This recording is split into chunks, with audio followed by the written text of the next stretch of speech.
Well, hi everybody, and welcome back to Colour in Your Life. Well, we have a fantastic artist from Western Australia with us today, a lovely lady that's involved in a lot of the repatriation of the animals in Africa. Paula Wiegmink, how are you, my dear?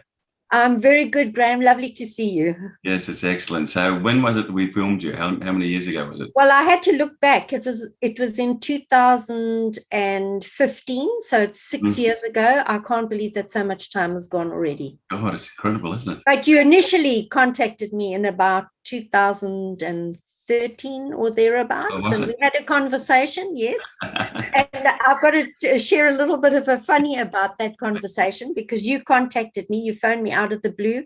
I was Yeah. in my studio. We had a little chat, and you said something to the effect of, "Oh, there's not many people that can do what you do, and your work is fantastic," and blah blah blah blah, fish based. And off you went. I got off the phone and I went to my husband. I said, "I've had such an interesting scam caller." Is that right? I said, really, and I did. I actually thought you were a scammer. So after a little bit of research, I've discovered that Graeme was indeed very real, and so was Colour in Your Life. I've So, had that before. I've had people check me out a lot of times because they think it's a scam and it's not. So yeah. that's amazing. What have you been doing since then? Graeme, well, since then, I was approached by a local gallery here in Yelling Up, the Studio Gallery, quite a prestigious gallery, who approached me and asked me if I still did still life. And I said, yes, I'll paint anything, give me half the chance. So they took in my work, and my paintings sold very quickly, my first initial six. So I've gone on to exhibit with them now for 6 years. They've periodically asked me in to be artist in residence, which I absolutely love. Mhm. I had an exhibition with two other artists last year, around about September, I think it was. We were just starting to come out of COVID. Mhm. And it was a textile artist and another artist from over east. And I put together a collection of about 11 paintings, which was great because it was the lockdown period. So I had that time to really concentrate Mhm. on a collection. And Graeme, the whole exhibition, all three of us, was a complete sellout. Oh, The whole wow. exhibition. I couldn't believe it. I actually had to go into the gallery to check it out because I didn't believe it. And the whole gallery is just full of red dots, all three of us, which was amazing. So that was really, really wonderful. And then recently I've just had another exhibition as a feature artist and also artist in residence, which was also very, very successful. Mhm. So because of that, I've been very, very busy with the gallery. So I don't teach at all anymore. And after Colour in Your Life, I did do a couple of uh, uh, not demonstrations, some workshops. I got invited to do a couple of workshops, but I don't advertise that now Okay. because I'm just so busy with painting for this gallery. And yes, it's been very successful, and I've continued my collaboration with the Artists for Conservation. Mhm. And I did a painting, I think it was last year, during, when we had those terrible fires over Mhm. East, and the koalas were absolutely Mhm. struck down. It was horrendous. Everybody saw that footage. Oh, Anyway, I decided to do a painting while artist in residence at the gallery, and then I donated that, sold it and donated it through Artists for Conservation, mhm. and all that money went to the koalas. And that's really um, how my life has come together. It's been very closely tied in with wildlife and conservation, and continues to this day. Yeah, I mean, we originally, when we were with you, we actually did the painting Tears of a Rhino. That's correct. And that literally, besides going to the moon, being the first rhino on the moon, it's actually taken on a life of its own, Graeme. It went on to the campaign that's continued with very high profile people from all over the world signing the poster as for endangered species. It's not a monetary campaign at all. It's an awareness campaign for endangered species. Mhm. And through that, last, I think it was the year before last, I got asked to do a painting of a chimpanzee for Dr. Jane Goodall's Roots and Shoots 25th anniversary, and they wanted to put out a special feature poster for her, tied with the campaign, which is run by Duke Ingram and Ruben Bishuris.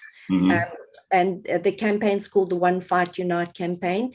And I got asked to do this chimpanzee, and it was as difficult as recreating Tears of the Rhino for you, because that painting had been done quite a few years prior, and you're not actually in that moment. So it was quite hard recreating it, but the passion was there, so that made it a little bit easier. And when they asked me to do the second one of the chimp in an equally confronting image, it was very difficult because it had to be okayed by Jane. So I thought, well, I'll continue that theme of tears, bloody tears of blood. So I painted a chimpanzee with blood, and I was very, very nervous. I thought, oh my word, talk about pressure, having to have Jane Goodall pass my chimpanzee, and she's the expert on chimps. Anyway, she said it came back that she was very happy with it. She felt the image was confronting enough, but she told me that a chimpanzee does not cry. Yeah. Doesn't have tears. Got no tear ducts. No.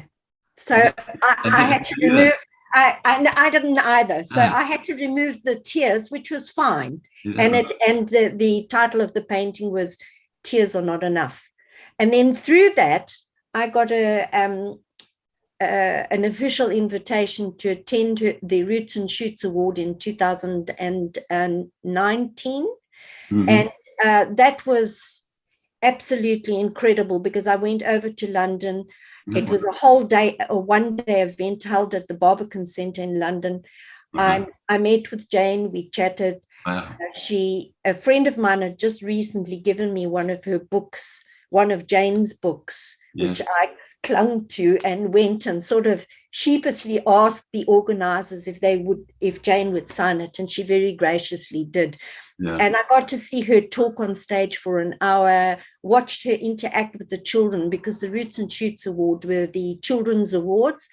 Yeah. And it was just an amazing experience. And I just sat there and I thought, well, pinch me, am I really, really here? And that's through Tears of the Rhino.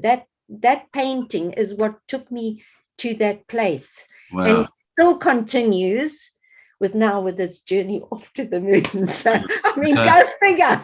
You've got some pretty prestigious people tied up with you, and Sir David Attenborough is involved. Oh, amazing. Yes. And actually, in fact, the campaign are going to be contacting him in London to tell him that he's going off to the moon. I don't think he knows. So he's also going to know about it, and so will Brian May, because to be quite honest, I've only ever watched my video once, and that was when you aired it. Yes. And I said to my husband, that's it. I will never watch that again. Cringeworthy. Do I really talk like that? And it was horrible. Anyway, I thought I better watch it again to get all my ducks in a row so that I know exactly what was shown on the video, because I'd forgotten.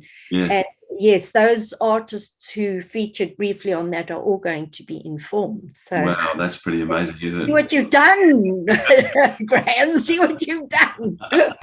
It's very exciting. I'm still speechless at the fact that this has actually happened to us. It's amazing. Well, I am every day. So, and you know what? I don't know if you realize, but in WA last night, it was uncanny. I just happened to look on an Instagram notice, and somebody posted it. You must go and look in the night sky tonight, because the moon, Saturn, Mars, and Venus are all lined up in a straight line like this. Wow. And it's not going to happen again until Friday, but in a complete straight line. So, of course, we all shot outside to go and have a look. Yeah. And we caught it just before the moon started to drop down. And there were the planets all lined up. And I looked at the moon. It was just a slither of the moon. Yeah. But on the side where your shows are going, I looked at that and I thought, oh, my word. Tears that the rhino is going to be there. It really like concreted the whole thing. It was quite surreal, actually. It's amazing. It's amazing. I had to reduce all the files quite dramatically. It took me a couple of weeks. Oh, I can imagine. I don't know how you did it. I really don't. Yeah, and the doctor was very happy, and we reduced the files temp from 2.2 gig down to 450 megabytes. That was good enough to get on, but it's just so amazing that we're going up. It really is. Yeah, and it's I think at this time, especially Graeme, during this incredible experience that we've all had, the whole world, every person on the planet has been affected by or the events of the last couple of years with this virus. To have something like this that is so positive and so wonderful and bringing all this joy back into our lives, and thinking, there are things out there that are so much bigger than us. Oh, absolutely. I mean, to be aware of that, to look at that planet and think, oh my word, we are really quite tiny, minuscule, in fact, in the scheme of things. Yeah. So thank you for bringing such joy. It means a lot. I think all of us should take a bow to the mighty Graeme. Well, it's really fun talking to you. I mean, it's fantastic, and I hope the fans of Colour on Your Life enjoy what you've said. I think it's pretty amazing, and I really thank you for your time. Oh, you're very welcome, Graeme. Keep doing what you're doing. You're amazing. Thank you. Bye-bye.